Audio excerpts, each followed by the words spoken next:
Removing rust stains from white clothes using lemon.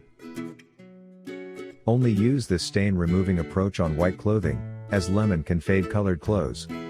Lemon is a very effective home remedy for white clothes stained with rust, so follow along. 1. To start, put pressure on the lemon to release its juices. You can do this by pressing the lemon with just enough force, and then rolling it over any hard surface. 2. Cut the lemon into halves and start rubbing it on the stained area. 3.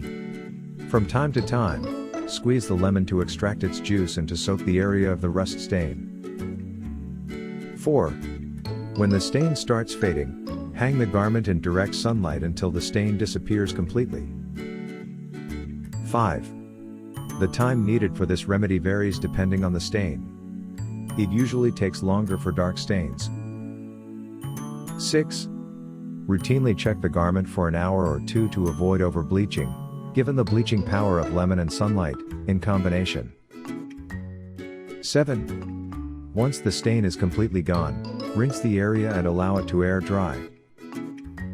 Find more stain removal tips on howtoremovestains.com.